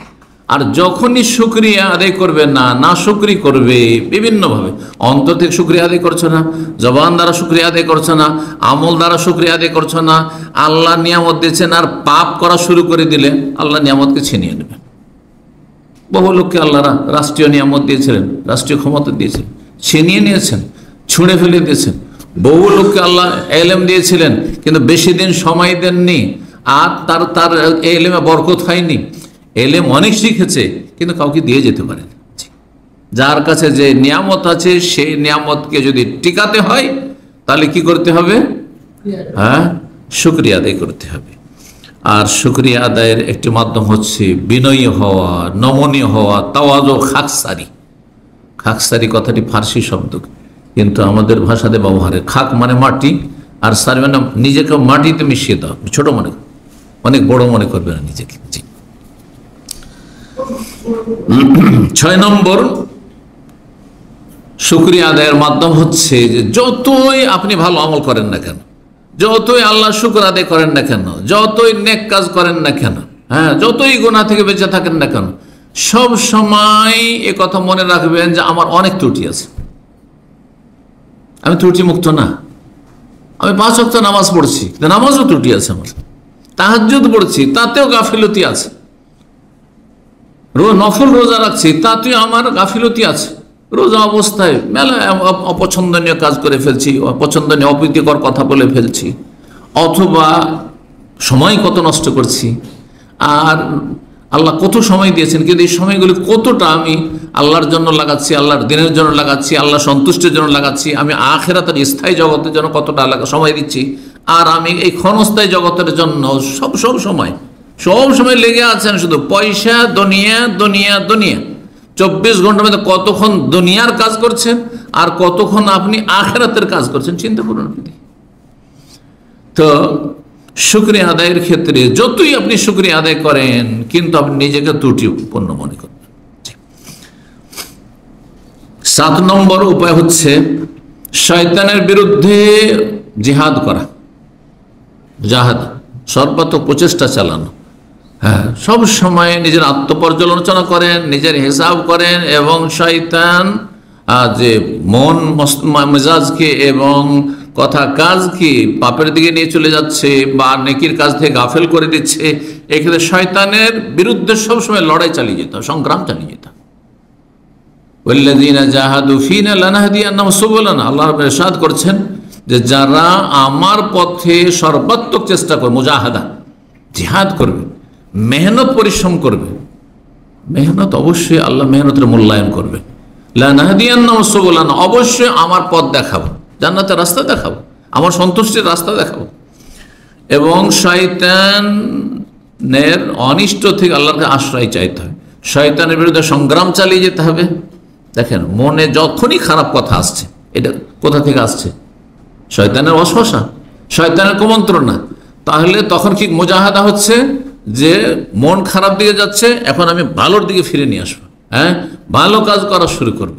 গাফিলতি চলে আসছে, হ্যাঁ, ফরজ নফলে আমি গাফিলতি থেকে মুক্ত হয়ে যাবে। জি, যখন দেখছি যে না, ঘুম পুরা হয়নি এখনো, হ্যাঁ, ঘুম লাগছে, আপনি এর বিরুদ্ধে আপনি লড়াই করেন। এর বিরুদ্ধে সংগ্রাম হচ্ছে যে আমি এক্ষুনি দাঁড়িয়ে যাই, আচ্ছা উঠছি, অ্যালার্মটা বন্ধ করলাম, আচ্ছা উঠছি। যারা তাহাজ্জুদ পড়েন, আচ্ছা উঠছি, একটু পরে উঠছি। যারা তাহাজ্জুদ পড়েন না, হয়তো ফজরের আজানের সময় অ্যালার্ম লাগিয়ে রেখেছেন, অ্যালার্ম বাজলে আচ্ছা এখন তো আধা ঘন্টা 25 মিনিট আছে, জামাত তো ধরেই নেব, আচ্ছা 5 মিনিট, এই যখনই 5 মিনিট, আচ্ছা একটু আরাম করি, আচ্ছা একটু ঘুমটা হালকা হয়ে যাক, দেখবেন ঘুম চেপে যাবে। সাথে সাথে মুজাহাদা করে যে এক্ষুনি উঠবো। এই যে মন বলছে যে না পরে উঠি, তখনই উঠবো, এটা হচ্ছে মুজাহাদা। মনে যে গাফিলতি আসছে অথবা শিথিলতা আসছে অথবা যে কোনো এই ধরনের ত্রুটির দিকগুলো আসছে বা খারাপ কথা আসছে, তার বিপরীত ভালো কাজের দিকে আপনি নিজেকে নিয়ে যাবেন, এটি শয়তানের বিরুদ্ধে সংগ্রাম করা। আল্লাহ রাব্বুল আলামিন কোরআনে কারীমে ইরশাদ করেছেন, ইবলিস শয়তান যখন বিতাড়িত হয়ে গেল, জান্নাত থেকে বিতাড়িত হইল, আল্লাহ সন্তুষ্টি থেকে বিতাড়িত হইল, মালাউন অভিশপ্ত হয়ে গেল। হ্যাঁ, আল্লাহ যখন তাড়িয়ে দিলেন রহমত থেকে, তখন আল্লাহর কাছে কি চেয়েছিল? ছাড় চেয়েছিল, ক্ষমতা চেয়েছিল। হ্যাঁ, তো আল্লাহ বলেছেন ঠিক আছে, ইন্নাকা মিনাল মুনজারিন, তোমাকে ছাড় দিলাম, তোমাকে ক্ষমতা দিলাম, তুমি যা চাইছো তাই দিলাম, তুমি যাকে পারবে তুমি জাহান্নামে নিয়ে যেত, তোমার সঙ্গী বানাও। তো সেই সময় শয়তান যে কথাগুলি বলেছিল তার কিছু কথা, সুম্মা লাআতিয়ান্নাহুম মিন বাইনি আইদিহিম ওয়া মিন খালফিহিম ওয়া আন আইমানিহিম ওয়া আন শামাইলিহিম। হে আল্লাহ, এই যাদের জন্য আমি অভিশপ্ত মালাউন হয়ে গেলাম, যাদের জন্য আমি কাফের হয়ে গেলাম, যেই জাতির জন্য আমি জাহান্নামী হয়ে গেলাম আর তোমার রহমত থেকে বিতাড়িত হইলাম, সেই জাতি হচ্ছে আদম এবং তার সন্তানরা, তাই না? আদম আলাইহিস সালামকে সিজদা করতে বলা হয়েছে, সেটা করে নিলেই তো আল্লাহর অনুগত বান্দাই থাকতো সে। তো শয়তান আল্লাহকে বলল, ইবলিস শয়তান, যে আল্লাহ এ মানব জাতির সামনে থেকে এসে আমি আক্রমণ করব, পেছন থেকে আক্রমণ করব, ওয়ান আইমানে ডান দিক থেকে আক্রমণ করব, ওয়ান শামালে বাম দিক থেকে আক্রমণ করব, চারিদিক থেকে আমি হানা দেব। ওয়ালা তাজিদু আকসারাহুম শাকিরিন। তারপরে আল্লাহ, তুমি এই আদম সন্তানের মানব জাতির অধিকাংশ লোককে শুকর গুজার পাবে না, সব অকৃতজ্ঞ হয়ে যাবে। আর অকৃতজ্ঞ হইলে তো আমার কাজ হয়ে যাবে, আমার দলবল সেনাবাহিনী বেড়ে যাবে, সঙ্গী বেড়ে যাবে, এদেরকে জাহান্নামে নিয়ে যাবে। আল্লাহ রাব্বুল আলামিন তার জবাবে বলেছেন যে তবে আমার যারা খালিস বান্দা, খাঁটি বান্দা, তাদেরকে পারবে না। ইবলিস শয়তান স্বীকার করছে, ইল্লা ইবাদাকা মিনহুল মুখলাসিন, আল্লাহ তোমার যেগুলো খালিস বান্দা, হ্যাঁ ওগুলোকে পারবো না। তাহলে খুলুসিয়তের সাথে আল্লাহর ইবাদত বন্দি করতে হবে। রব্বুল আলামিন যেন তৌফিক দান করেন। 8 নম্বর উপায় হচ্ছে আল্লাহর যথাযথ শুকরিয়া আদায় করার, যে ভালো মানুষদের সাথে চলাফেরা করবেন, ওঠা বসা করবেন, তাদের সংসর্গ গ্রহণ করবেন। খারাপ যারা শুধু দুনিয়ার গালগল্প আর ফরজ অজেব থেকে গাফিল, এলেম শিক্ষা থেকে গাফিল, ফরজ আমল করা থেকে গাফিল, নেকির কাজে গাফিল, উদাসীন, শুধু দুনিয়াদারি, ওদের সংসর্গ বর্জন করবেন। যত তাদের সাথে বসবেন তত আপনি আল্লাহর অকৃতজ্ঞ হয়ে যাবেন, আল্লাহ শুকরিয়া আদায় করতে পারবেন, আল্লাহ শুকরিয়া আদায় করতে পারবেন না। আজকাল দুনিয়াদারি যেসব পার্টিগুলো হয়ে থাকে, খাওয়া দাওয়া, এক সময় তাদের মজলিসে বসে দেখেছি, মানে সব রকম লোক আসছে, যিনি দাওয়াত দিয়েছেন তিনি একটু ভালো মানুষ, তো আমাকেও দাওয়াত দিয়েছেন। এক সময় ওই আপনার প্রথম 2005-7 সাল পর্যন্ত এগুলোতে খুব বেশি হয়তো যাওয়া যায় হইতো। তো সুবহানাল্লাহ, গিয়ে দেখি সেখানে ডাক্তার সাহেবরা আছেন, ইঞ্জিনিয়ার সাহেবরা আছেন, ও আরামকর সাহেবরা আছেন, তো ওই UPM এর সাহেবরা আছেন, প্রফেসর সাহেবরা আছেন, তো বেশ কিছু পুঁজিপতিরা হাজির হয়েছেন। আর তারপরে শুধু দুনিয়ার গল্প, দেশে কি রাখলাম, কি এত জায়গা রাখলাম, ঢাকায় এত গই করলাম, তো অমুক শহরে আমি এই করলাম, এই আমি এখানে টাওয়ার তৈরি করলাম, দুনিয়ার শুধু গল্প চলতে আছে। এদের সাথে যদি বসেন তো আপনার অন্তরে মরিচা লেগে যাবে, তখন আপনি আল্লাহ শুকরিয়া আদায় করতে পারবেন না। তখন নিজেকে খুব তুচ্ছ মনে করবে যে আমি এত গরিব থেকে গেলাম, 3টা পয়সা কোন রকম সংসার চালাইতে হিমশিম খাচ্ছি, আর এর বাপরে বাপ, তাই না? কখন শুকরিয়া আদায় করতে পারবেন? এই জন্য এদের সাথে বসতে হবে না। কখন এটা ভাববেন না যে এইসব ধনীদের সাথে বসলে, তো ইনভেস্টরের সাথে বসলে, এইসব পয়সাওয়ালাদের সাথে বসলে, আর পুঁজিপতিদের সাথে বসলে, আর এই নেতাদের সাথে উঠা বসা করতে খাতির রাখতে পারলে, আর এসব যারা উচ্চশিক্ষিত, হ্যাঁ, প্রফেসর, ডাক্তার, ইঞ্জিনিয়ার, তাদের সাথে উঠতে বসতে পারলে, তাদের সাথে খাতির রাখতে পারলে আমি একটু বড় হয়ে যাব, কখনো না। এই চিন্তার অন্তর থেকে বের করে দিতে হবে, মন মস্তিষ্ক থেকে বের করে দিতে হবে। এদের থেকে যত দুনিয়াদার থেকে দূরে থাকবেন তত বেশি আপনি আল্লাহ শুকরিয়া আদায় করতে পারবেন। রব্বুল আলামিন কোরআনে কারীমে ইরশাদ করেছেন, সূরা আরাফের আয়াত 205 আল্লাহ ইরশাদ করেছেন, ওয়াজকুর রব্বাকা ফি নাফসিকা, হে নবী মুহাম্মদ সাল্লাল্লাহু আলাইহি ওয়াসাল্লাম, তোমার রবকে তুমি মনে মনে স্মরণ করো, তোমার রবের জিকির আজকার করো, মনে মনে, অন্তর থেকেও আল্লাহকে সবসময় স্মরণ রাখা। আর আস্তে, মনে মনের আরেকটি অর্থ হয় আস্তে, উচ্চ স্বরে না, হ্যাঁ, শুধু ঠোঁট নড়িয়ে, জিহ্বা নড়িয়ে আল্লাহকে স্মরণ করা, আল্লাহর জিকির আজকার করা। তাদাররুআন ওয়া খীফাতান, তাদাররুআন মানে কাকুতি মিনতির সাথে, একগ্র চিত্তে, ওয়া খীফাতান এবং আল্লাহর ভয় ভীতির সাথে, ওয়া দুনাল জাহরি মিনাল কওলি বিল গুদুই ওয়াল আসাল, উচ্চ স্বরে নয়, খুব উচ্চ স্বরে নয়, যাতে আশেপাশের লোককে ডিস্টার্ব হয়। কেউ ঘুমিয়ে আছে রাতের অন্ধকারে, আর আপনি তাহাজ্জুদে আপনি লম্বা সুরা শুরু করেছেন, আর উচ্চ স্বরে তেলাওয়াত শুরু করেছেন, তাকবীর দেওয়া শুরু করেছেন, না। দুনাল জাহরি মিনাল কওলি বিল গুদুই ওয়াল আসাল, সকাল বিকাল সবসময়। ওয়ালা তাকুম মিনাল গাফিলিন, আর গাফিলদের দলভুক্ত হইও না, যারা উদাসীন তাদের দলভুক্ত হইও না, কারণ গাফিলদের দলে শামিল হলে জাহান্নামে যেতে হবে। কোরআনে কারীমে আল্লাহ সূরা ইউনূসের একটি আয়াতে ইরশাদ করেছেন, ইন্নাল্লাযীনা লা ইয়ারজুনা লিকাআনা ওয়া রাযু বিল হায়াতিদ দুনিয়া ওয়া তুমাআন্নু বিহা ওয়াল্লাযীনা হুম আন আয়াতিনা গাফিলুন উলাইকা মাওয়াহুমুন নার। ইন্নাল্লাযীনা লা ইয়ারজুনা লিকাআনা, যারা আমার সাথে সাক্ষাৎ হবে, আল্লাহকে দেখবে, কারা? মুমিন মুসলিমরা দেখবে, জান্নাতে জান্নাতীরা দেখবে, এটা বিশ্বাস করে না, এর আশাবাদী নয়, এর আকাঙ্ক্ষাও নেই, মনের কামনা বাসনা নেই, আর চেষ্টাও নেই। লা ইয়ারজুনা লিকাআনা, দুনিয়া নিয়ে মেতে আছে। ওয়া রাযু বিল হায়াতিদ দুনিয়া, দুনিয়া পেয়ে খুব সন্তুষ্ট, যা পেয়েছে, গাড়ি বাড়ি নারী পয়সা, এটা নিয়ে খুব সন্তুষ্ট হয়ে গেছে, মেতে আছে আমোদে। ওয়া রাযু বিল হায়াতিদ দুনিয়া ওয়া তুমাআন্নু বিহা, এবং এতেই শান্তি ফিল করছে, দুনিয়ার পয়সাতেই শান্তি করছে, নেতৃত্ব ক্ষমতাতে শান্তি খুঁজছে, দুনিয়ার প্রভাব আর মান সম্মান আর খ্যাতি, এতেই সবকিছু শান্তি খুঁজছে। ওয়াতমান্নু বিহা ওয়াল্লাযীনা আন আয়াতিনা গাফিলুন, আর যারা আমার বিধিবিধান, আয়াত থেকে, শরীয়তের হুকুম আকাম থেকে উদাসীন, গাফেল হয়ে রয়েছে, উলাইকা মাওয়াহুমুন নার, এদের বাসস্থান হচ্ছে জাহান্নাম। কয়টি অপরাধ? আখিরাত সম্পর্কে তাদের কোনো কর্মতৎপরতা নেই, চিন্তাশীল নয়, ওরা তো দুনিয়া নিয়ে সন্তুষ্ট। আর এতে এতে নিজের প্রশান্তি লাভ করেছে, দুনিয়াতে শান্তি পাচ্ছে, দিনে শান্তি পায় না। মসজিদ আসলে শান্তি নেই, দিনের মজুরি সালে শান্তি পাই না, ছটফট করে শুধু দুনিয়া দুনিয়া পয়সা। অতমান দুনিয়া নিয়ে তাতে ইতমিনান মুতমাইন হয়ে রয়েছে, প্রশান্তি লাভ করছে। তাতে এক শ্রেণীর পাপিষ্ট আছে নাকি শান্তি পায় ধূমপান করলে। জি, যারা ধূমপানকারী তাদের জিজ্ঞাসা করবেন, প্রচন্ড গরমের সময় আরে রোদরে চলাফেরা করছে তারপরেও সিগারেট টানছে, জিজ্ঞাসা করবো এতে আমার শান্তি হয়। মদখোর বলে যে মদে শান্তি হয়। আবার যারা হিরোইন গাঁজা খায় ওদেরকে জিজ্ঞাসা করেন না, ওদের সাথে দেখা যেন নাই হয়, আল্লাহ যেন হেফাজত করেন। যেখানে বিড়ি সেরের গন্ধই বরদাস্ত করতে পারি না, তো এইসব নিকৃষ্ট নোংরাদের থেকে আল্লাহ যেন অনেক দূরে রাখেন, আল্লাহ যেন আফিয়াত দান করেন, মুসলিম গুমরাহদেরকে আল্লাহ যেন হেদায়েত দান করেন। তো পাপে শান্তি খুঁজে, পাপে শান্তি খুঁজে, যারা পাপী তারা পাপ করে শান্তি খুঁজে, ওতেই নাকি তাদের বিনোদন হয়। আল্লাহ হেফাজত করুন। তো এরা হচ্ছে জাহান্নামী, উলাইকা মাওয়াহুমুন নার, এরাই হচ্ছে জাহান্নামী মা কানু ইয়াকসিবুন, তাদের পাপের কারণে।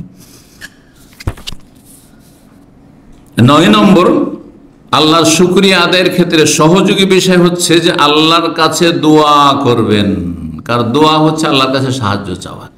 আল্লাহ ক্ষমতা না দিলে আমাদের কোনো ক্ষমতা নেই, সবকিছুর মালিক আল্লাহ। প্রতিটি অঙ্গ প্রত্যঙ্গে ক্ষমতা দাতাকে একমাত্র আল্লাহ রাব্বুল আলামিন। আছে সবকিছু ঠিক আছে, অনেক মানুষ আছে মাথা থেকে পা পর্যন্ত এত সুঠাম, এত সুন্দর দেখতে, এত স্মার্ট, কিন্তু রোগের শেষ নেই। ব্রেন কাজ করে না, অঙ্গ প্রত্যঙ্গ কাজ করে না, তার বিভিন্ন পার্টস কাজ করে না, তার কিডনি ফেল হয়ে গেছে, তার লিভার ড্যামেজ হয়ে গেছে, তার এইটা হয়ে গেছে, সেটা হয়েছে, তার হার্টের সমস্যা, তার এই সমস্যা, কিন্তু দেখে মনে হচ্ছে যে একেবারে কত স্মার্ট, কত সুঠাম, কত ভালো সুস্থ মানুষ। সুতরাং আল্লাহর কাছে দোয়া করতে হবে যে আল্লাহ যেন আমাকে যা কিছু দিয়েছেন শরীরে এবং শরীরের বাইরে, ঘরে বাইরে দিগন্তে চারপাশে যা কিছু আল্লাহ দিয়েছেন, কারণ নিয়ামত শুধু শরীরে নেই, নিয়ামত দিগন্তেও আছে। আমাদের চারপাশে যা কিছু আমরা ভোগ করছি সব কিছু আল্লাহর নিয়ামত, যা কিছুই আমরা হাসিল করছি এবং ভোগ করছি, এবং সেটা ছাড়া আমাদের চলবে না, অথবা চলবে তারপরও তার প্রয়োজন রয়েছে, সব কিছু আল্লাহর দান। দোয়া করতে হবে রব্বুল আলামিনের কাছে যে আল্লাহ যেন আমাকে শুকরগুজার বান্দাদের সাথে শামিল করে নেন। এই মর্মে নবী করিম সাল্লাল্লাহু আলাইহি সাল্লাম মুআয ইবনে জাবাল রাদিয়াল্লাহু তাআলা আনহুকে বলেছিলেন, ওয়াল্লাহি ইয়া মুআয, আল্লাহর কসম করে বলছে হে মুআয, ইন্নী লা উহিব্বুকা, আমি তোমাকে ভালোবাসি। এখান থেকে বোঝা গেল কেউ যদি কাউকে ভালোবাসে বলে দেবেন আমি আপনাকে ভালোবাসি, আল্লাহর জন্য ভালোবাসা, ফিতনার ভালোবাসা নয়, বুঝছেন না? কারো পয়সা আছে সেজন্য ভালোবাসা, কারোর সাথে স্বার্থ জড়িত আছে সেজন্য ভালোবাসা, পুরুষের নারীর সাথে ভালোবাসা, স্ত্রী ছাড়া, বেগানা কারোর সাথে, নন মাহরামের সাথে, এগুলো হারাম, এগুলো ফিতনা। কিন্তু আল্লাহর জন্য, আল্লাহর দিনের জন্য, আল্লাহ সন্তুষ্টির জন্য ভালোবাসা, ইন্নী লা উহিব্বুকা মুআয, তোমাকে আমি খুব ভালোবাসি। ফালা তানসান তাকুলা দুবারা কুল্লি সালাতিন, সুতরাং তুমি ভুলবে না প্রত্যেক ফরজ সালাতের পরে এই দোয়াটি পাঠ করতে, এই দোয়াটি পাঠ করতে ভুলবে না। কি? আল্লাহুম্মা আইন্নি আলা যিকরিকা ওয়া শুকরিকা ওয়া হুসনি ইবাদাতিক, হে আল্লাহ আমাকে সাহায্য করো। তাহলে আল্লাহর সাহায্য না হলে পারবেন না আপনি শুকরিয়া আদায় করতে। আল্লাহ আমাকে সাহায্য করো আলা যিকরিকা, তোমার জিকির আজকারের, তোমাকে স্মরণ করার, 5 ওয়াক্ত সালাত কায়েম করার, তাহাজ্জুদ পড়ার জন্য, দান খেরাতের জন্য, ভালো কাজ করার জন্য, সিয়াম পালনের জন্য, ফরজ নফল আদায় করার জন্য, হারাম থেকে বেঁচে থাকার জন্য আমাকে সাহায্য করো। অনেকে বিভিন্ন পাপে জড়িয়ে আছেন, বিশেষ করে যারা পরিবার ছাড়া থাকছেন আর যৌবনের জ্বালা রয়েছে, এই কথাগুলি বলার প্রয়োজনও আছে প্রবাসী ভাইদের জন্য। বিভিন্ন নির্জনতার পাপে লিপ্ত আছেন, কেউ হস্তমৈথুনের পাপে লিপ্ত আছেন, কেউ এছাড়াও আরও মারাত্মক পাপে হইতে পারে, বিভিন্ন পাপে জড়িয়ে আছেন, বিভিন্ন পদস্খলন ঘটছে, অথবা আপনার পর্নোগ্রাফি দেখা, নোংরা ছবি টবি দেখা ইত্যাদি করা, খারাপ কিছু শোনা, খারাপ দেখা, এইসব পাপে জড়িয়ে আছেন। আল্লাহর কাছে দোয়া করুন অন্তর থেকে, আল্লাহর কাছে দোয়া করো অন্তর থেকে যে আল্লাহ তুমি আমাকে গুনাহ থেকে বাঁচার তৌফিক দান করো, গুনাহ থেকে আমাকে রক্ষা করো। অন্তর থেকে যদি দোয়া করেন তাহলে সেই কাজে চেষ্টাও থাকবে যে আমি আল্লাহর কাছে চাইছিও এবং আমি গুনাহ থেকে বাঁচার সর্বাত্মক চেষ্টা করব। দেখবেন তখন বাঁচতে পারবেন। এক ভাই একদিন বলছে যে শেখ আমার ফেসবুক ছিল কিন্তু ফেসবুকটা আমি বন্ধ করে দিয়েছি। কেন বন্ধ করেছেন? কারণ ফেসবুকে বহুবার চেষ্টা করলাম যে আমি শুধু দিনই আলোচনা শুনবো, ভালো কিছু শুনবো, ভালো কিছু দেখবো, পড়বো, কিন্তু ভালো করতে করতে যখন খারাপ চলে আসে তখন একটু দেখি আর একটু দেখি করতে করতে অনেকক্ষণ তখন ওই পাপে থেকে যায়। দেখছি যে পাপ অনেক বেশি হয়ে যাচ্ছে, চোখের পাপ হয়ে যাচ্ছে, হ্যাঁ অনেক চোখের পাপ হয়ে যাচ্ছে। তখন আমি বন্ধ করেছি। খুব ভালো কাজ করেছে। এইরকম লোকের জন্য ফেসবুক, সোশ্যাল মিডিয়া, যাতে পাপ চলে আসছে আপনার সামনে আর নিজেকে সামলাতে পারছেন না, তাদের জন্য তাতে ঢোকাই জায়েজ না। এসব সাইটে ঢোকা মোটেই জায়েজ না আপনার জন্য, কারণ হারাম থেকে বাঁচা ফরজ। আর হারাম থেকে যার মধ্যে বাঁচতে পারবেন সেটা করা ফরজ আপনার জন্য।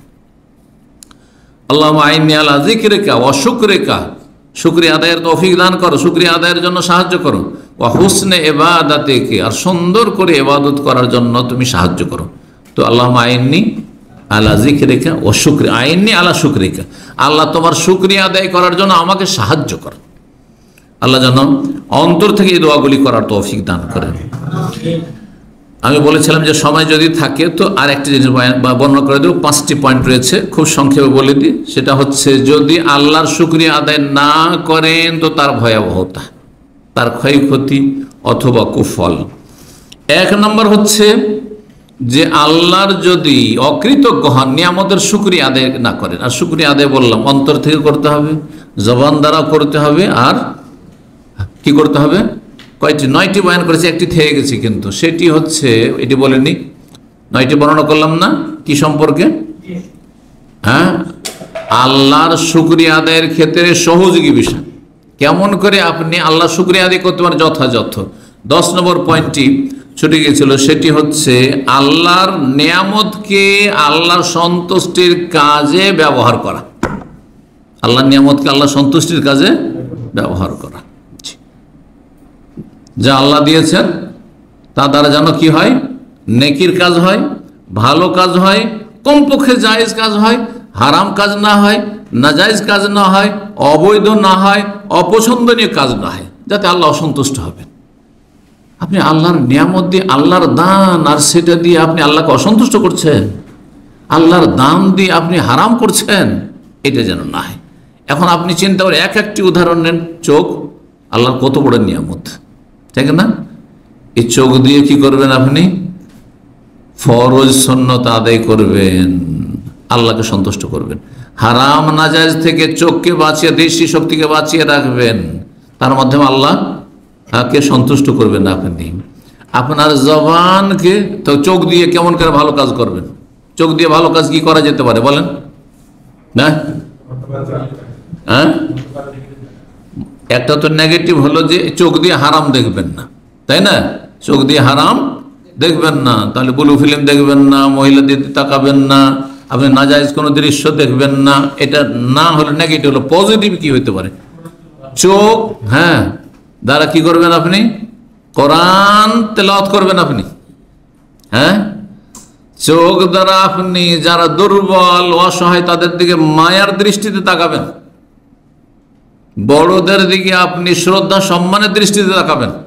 রাসূলুল্লাহ সাল্লাল্লাহু আলাইহি ওয়াসাল্লাম বলেছেন, লাইসা মিন্না মান লাম ইয়ারহাম সগীরানা ওয়া লাম ইউআক্কির কাবীরানা, আমাদের দলভুক্ত নয় ওসব লোকেরা যারা ছোটদের ওপর মায়া মমতা করেন, রহম করেন না। দুর্বলদের উপর, অন্য হাদিসে রয়েছে দুর্বলদের উপর মায়া মমতার কথা। ইরহামু মান ফিল আরদ, যারা পৃথিবীতে আছে তাদের উপর তোমরা দয়া করো, মায়া করো। ইয়ারহামুকুম মান ফিস সামা, যিনি আকাশে সত্তা রয়েছেন রব্বুল আলামিন, তিনি তোমাদের উপর মায়া করবেন, দয়া করবেন। তো এই চোখ, মানুষের যখন চোখে দেখে কোনো দৃশ্য, কোনো ব্যক্তিকে দেখে, কোনো বস্তু দেখে, মায়া হয়। তো এর মাধ্যমে আল্লাহ সন্তুষ্টি লাভ করা। এই চোখ দিয়ে ফরজ অজেবগুলি আদায় করবেন, হারাম নাজায়েজ থেকে চোখকে বাঁচিয়ে রাখবেন। জবান দ্বারা ফরজ অজেব আদায় করবেন, আপনি সুন্নত আদায় করবেন, নফল কাজ করবেন, ভালো কাজ করবেন, কমপক্ষে বৈধ কথা বলবেন, হারাম থেকে বাঁচিয়ে। সুতরাং এটা দিয়ে আপনি চুগলখড়ি করবেন না জবান দিয়ে। আপনি গীবত করবেন না, আপনি মিথ্যা কথা বলবেন না, আপনি আপনি যারা গান বাজনা করে এই জবানকে আল্লাহর অসন্তুষ্টির হারাম কাজে ব্যবহার করে সেটা করবেন না আপনি, ইত্যাদি ইত্যাদি। হাত দ্বারা ভালো কাজ করবেন, হাত দ্বারা কারো ক্ষতি করবেন না, কাউকে কষ্ট দেবেন না। আল্লাহ আপনাকে হৃদয় দিয়েছেন, এটা দিয়ে মানুষের পরোপকারী হবেন, এতে আপনি হিংসা বিদ্বেষ শত্রুতা লালন করবেন না আপনি কোনো মানুষ সম্পর্কে। জি, তো এইভাবে শুকরিয়া আদায় করা, আল্লাহর নিয়ামতকে আল্লাহর সন্তুষ্টির কাজে লাগানো। এক একটি নিয়ামতকে, পা রয়েছে, পা দিয়ে হেঁটে যাচ্ছেন কোথায়, এই যে হেঁটে এসেছেন দিন শিখার জন্য, এর মাধ্যমে আল্লাহ শুকরিয়া আদায় হচ্ছে যে আল্লাহ তুমি আমাকে চলার তৌফিক দিয়েছো, আল্লাহ আমাকে গাড়ি দিয়েছো, গাড়ি, আমার পা, আমার শরীর, আমার অঙ্গ প্রত্যঙ্গ তোমার সন্তুষ্টির জন্য। আর দিনের জ্ঞান অর্জন করা আল্লাহ সন্তুষ্টির কাজ, আমল করা আল্লাহ সন্তুষ্টির কাজ, সেদিকে দাওয়াত দেওয়া আল্লাহ সন্তুষ্টির কাজ। এইসব কাজে সূরা আসরের তাফসীরের আমল করুন আপনি অঙ্গ প্রত্যঙ্গ দিয়ে। আর হারাম নাজায়েজ থেকে বাঁচিয়ে রাখা, আপনার গাড়ি গোনার কাজে ব্যবহার হবে না, আপনার পা গোনার দিকে এগিয়ে যাবে না। কেউ যাচ্ছে কোথাও পাপের জায়গাতে পাপীদের সাথে বসার জন্য হেঁটে যাচ্ছে, তাহলে আল্লাহর নিয়ামতকে গুনার কাজে ব্যবহার করুন। এভাবে এক একটি অঙ্গ প্রত্যঙ্গ সম্পর্কে আপনি চিন্তা করবেন যে আমি যে আল্লাহর দানগুলি আমি আল্লাহকে রাজি করার ক্ষেত্রে, আল্লাহ সন্তুষ্টির ক্ষেত্রে ব্যবহার করছি না আল্লাহর অসন্তুষ্টির ক্ষেত্রে ব্যবহার করছি। যে কথাগুলো বলতে চেয়েছিলাম তাহলে আমি বলে ফেলি, সেটা হচ্ছে যদি আল্লাহর শুকরিয়া না আদায় করেন তার কুফল, এক নম্বর কুফল হচ্ছে যে নেয়ামতের শুকরিয়া আদায় না করলে নেয়ামত কি হয়ে যাবে, চলে যাবে, হারিয়ে যাবে, টিকবে না। কোরআনে কারীমের সূরা ইব্রাহিমের আয়াত নম্বর 7 আল্লাহ ইরশাদ করেছেন, ওয়া ইয তাআযানা রাব্বুকুম লা ইন শাকারতুম লাযিদান্নাকুম, যদি তোমরা শুকরিয়া আদায় করো তাহলে আমি তোমাদের নিয়ামতগুলিকে বেশি করে দেব, বর্ধিত করে দেব। ওয়া লা ইন কাফারতুম, আর যদি অকৃতজ্ঞ হও, নাশুকরি করো, ইন্না আযাবি লাশাদীদ, তাহলে আমার আযাব বড়ই শক্ত রয়েছে, বড়ই কঠিন রয়েছে। দুই নম্বর ক্ষয়ক্ষতি হচ্ছে যে আল্লাহ রাব্বুল আলামিন ওই সব মানুষকে নিকৃষ্ট বলেছেন, ওই সব মানুষকে আল্লাহ রাব্বুল আলামিন ঘৃণিত বলেছেন, যেসব মানুষরা, যেসব আত্মা, যেসব মন আল্লাহ শুকরিয়া আদায় করে না। তাহলে যারা আল্লাহ শুকরিয়া আদায় করে না তারা আল্লাহর কাছে ঘৃণিত, নিকৃষ্ট। রব্বুল আলামিন ইরশাদ করেছেন সূরা ফুসসিলাতের আয়াত নম্বর 51-তে, সূরা ফুসসিলাতের অপর নাম হচ্ছে হামিম সেজদা।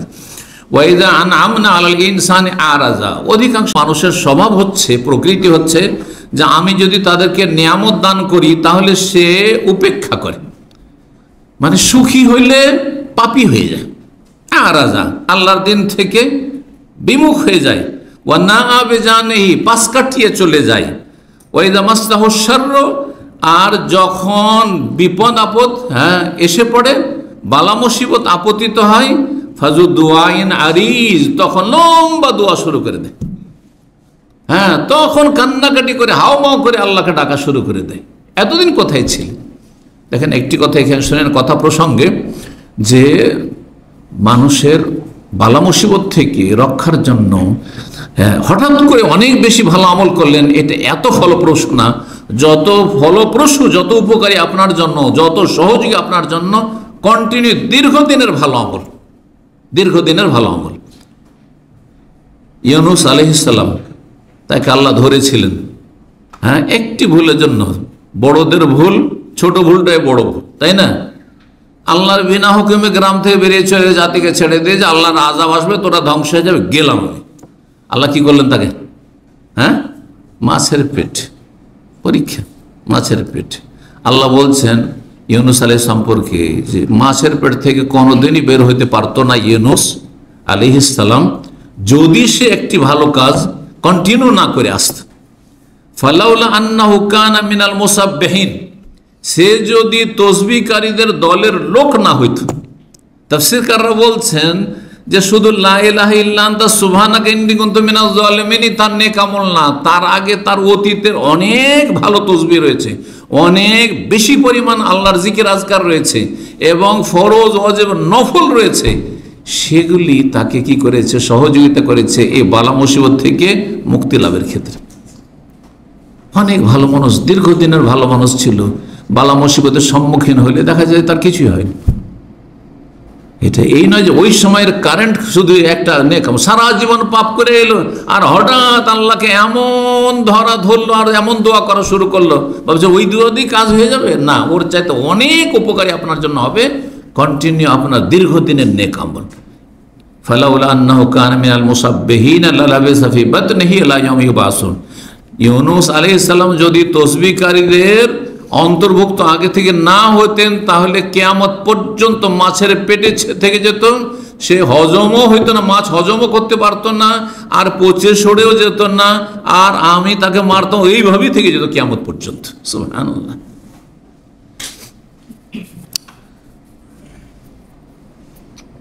3 নম্বর যে বিষয়টি, কিসের বিষয়? আল্লাহ যদি শুকরিয়া আদায় না করেন তাহলে কি হইতে পারে? আল্লাহ শুকরিয়া না আদায় করলে আল্লাহ কখনো কখনো ছাড় দিয়ে দেন যে এই বড় মাছ আছে, ওই যে ছিপে বা বড়শিতে মাছ ধরে, ছোট মাছ বড় মাছের পার্থক্য জানে না যারা মাছ ধরে।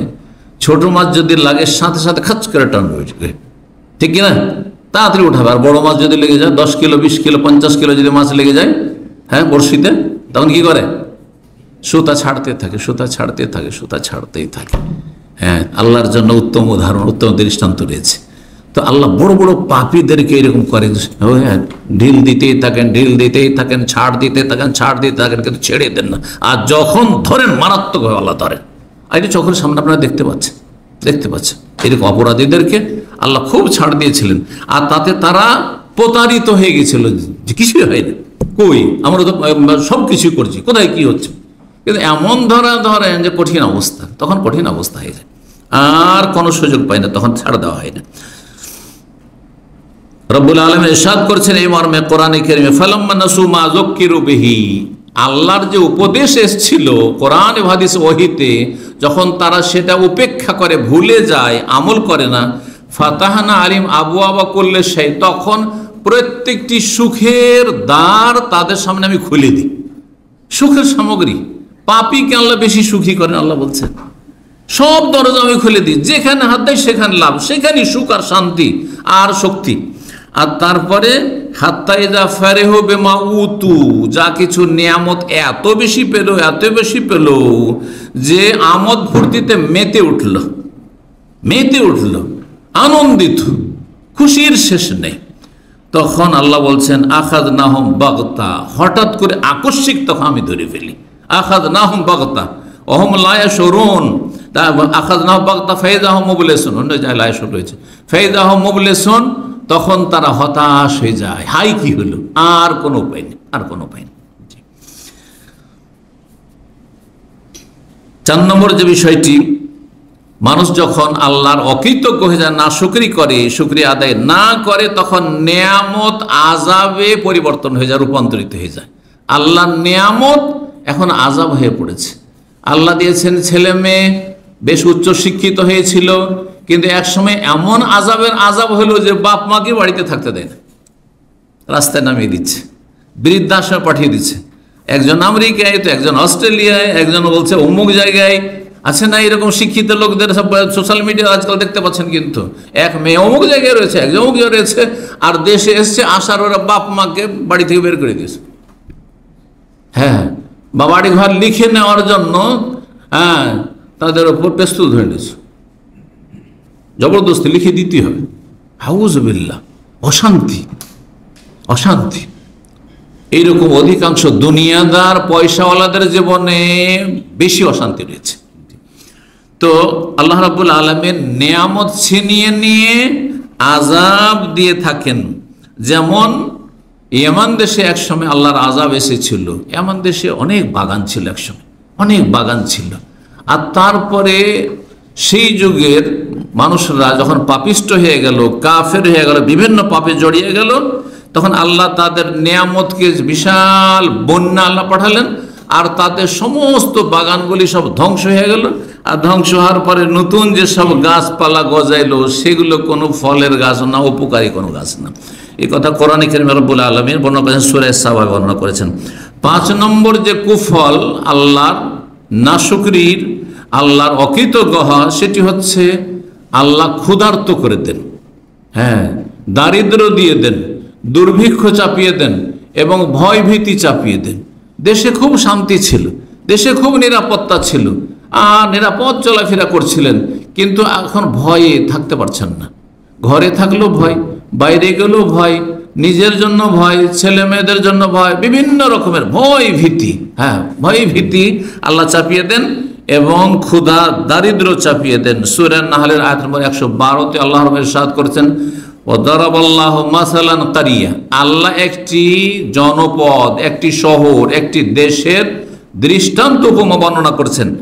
কানাত আমিনাতান মুতমাইন্না, সেই গ্রামটি বা সেই জনপদটি, সেই দেশটি বড়ই নিরাপদ ছিল, নিরাপত্তা ছিল সেখানে, আর বড়ই শান্তির সাথে তারা জীবনযাপন করছিল সেখানকার অধিবাসীরা। ইয়াতিহা রিজকুহা রাগাদাম মিন কুল্লি মাকান, যেখানেই যেত সেখানে অফুরন্ত তাদের কাছে টাকা পয়সা, রিজিক রোজি আসতে থাকতো, কোনো অভাব ছিল না। ফাকাফারাত বিআনআমিল্লাহ, কিন্তু সেই জাতিরা আল্লাহর নিয়ামতের কুফরি করলো, নাশুকরি করলো। ফাআযাকাহুল্লাহু লিবাসাল জুই ওয়াল খাউফি বিমা কানু ইয়াসনাউন, তখন আল্লাহ তাদের উপর চাপিয়ে দিলেন ক্ষুধা এবং ভয় ভীতির আযাব। আল্লাহ রাব্বুল আলামিন ফাআযাকাহুল্লাহ, আল্লাহ তাদেরকে আস্বাদন করালেন, চাখিয়ে দিলেন, মজা চাখানো যেটাকে বলা হয়, আল্লাহ শাস্তির মজা। কিসের শাস্তি? লিবাসাল জু, ক্ষুধার, আর খেতে পাচ্ছে না, অনাহারে থাকতে হচ্ছে, জি। আর ওয়াল খৌফ, ভয় ভীতি, এগুলি আল্লাহর বড় নিয়ামতের বিপরীতটা। ক্ষুধা মুক্ত হওয়া আর নিরাপদ থাকা আল্লাহর বড় নিয়ামত। যদি আপনি যেখানে আছেন, এখানে যে আমরা আছি, যদি এখানে নিরাপদ না থাকতাম তো বসতে পারতাম, এতক্ষণ আলোচনা করতে পারতাম, আর আলোচনা যদি করতাম তো ফাঁকা ফিল্ডে আপনারা আসতেন? কখন আসতেন না, জি। চিন্তা করুন, এইরকম যখন পরিস্থিতি হয়ে যায়, যেসব দেশে, সুডানে বর্তমান যে অবস্থা রয়েছে, হ্যাঁ, যেসব দেশে এরকম অবস্থা রয়েছে যে জীবনের কোনো নিরাপত্তা নেই, ছেলে মেয়েদের কোনো নিরাপত্তা নেই, আর ধন সম্পদের কোনো নিরাপত্তা নেই, আপনি কি শান্তিতে ঘুমাতে পারবেন? আপনার ভাতের থালা সামনে আছে, আপনি কি খেতে পারবেন?